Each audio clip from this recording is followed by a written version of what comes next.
আসসালামু আলাইকুম ওয়া রাহমাতুল্লাহি ওয়া বারাকাতুহু। আপনি কাঁটাযুক্ত মাছ খেতে ভয় পাচ্ছেন? আপনার বাচ্চার গলাতে কাঁটা পড়ে গেছে? কিংবা আশেপাশে কারো গলাতে কাঁটা পড়ে গেছে? এটার কোনো সমাধা পাচ্ছেন না? অবশ্যই এই ভিডিওটাই আপনার জন্য। আপনি এই ভিডিওটা মনোযোগ সহকারে শুনুন।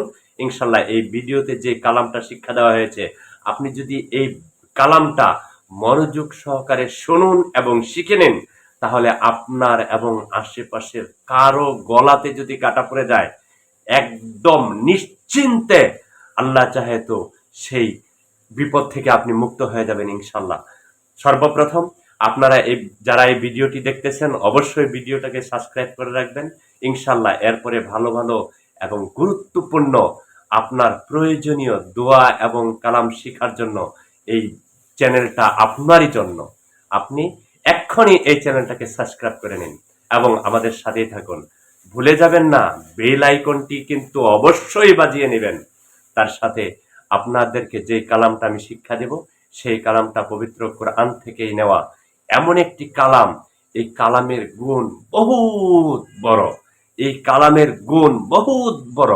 শুধুমাত্র একটি আয়াত, সেই আয়াতটি যদি আপনি নিয়মিত তেলাওয়াত করতে পারেন, ইনশাআল্লাহ কথা দিচ্ছি, আপনার গলাতে যদি কাটা ফুরে থাকে, মাছ কিংবা অন্য কোনো সমস্যা হয়ে থাকে, মাছ খাইতে পারেন না, আপনি বাড়িতে কাঁটাযুক্ত মাছ আনতেই পারেন না, আনলেই এ খাবে না সে খাবে না বিভিন্ন রকম কথা, আর ভয় নেই।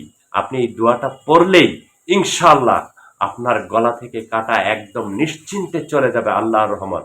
তবে একটা নিয়ম, সেই নিয়মটা সর্বপ্রথম আপনাদেরকে শিখিয়ে দিচ্ছি।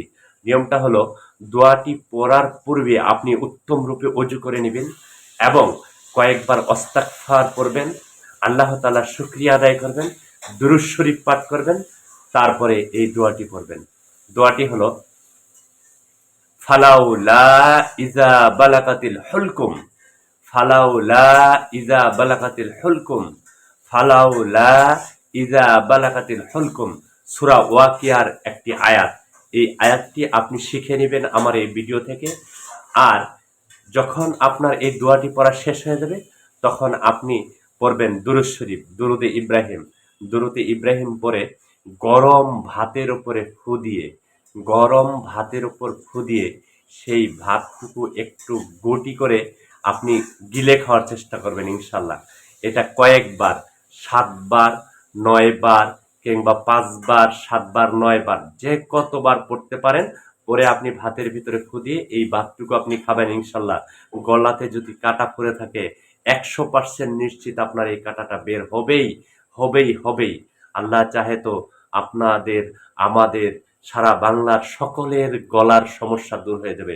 শুধু কাটা নয়, আরো আরেকটা সবচেয়ে গুরুত্বপূর্ণ কথা, যদি গলার ব্যথা হয় তাহলে আপনি এই দোয়াটি পড়তে পারেন। যদি গলাতে যে কোনো সমস্যা, আজকাল অনেকেই গলা ব্যথা নিয়ে গলার মধ্যে মোটা করে কাপড় পেঁচিয়ে রাখেন, ভাই আপনাকেই বলছি, আপনি এই দোয়াটি নিয়মিত পাঠ করেন এবং নিয়মিত এই দোয়াটির আমল করেন, ইনশাল্লাহ আপনার গলা ব্যথা দূর হয়ে যাবে। আল্লাহ আমাদের সকলকে কবুল করুক। আল্লাহুম্মা আমিন।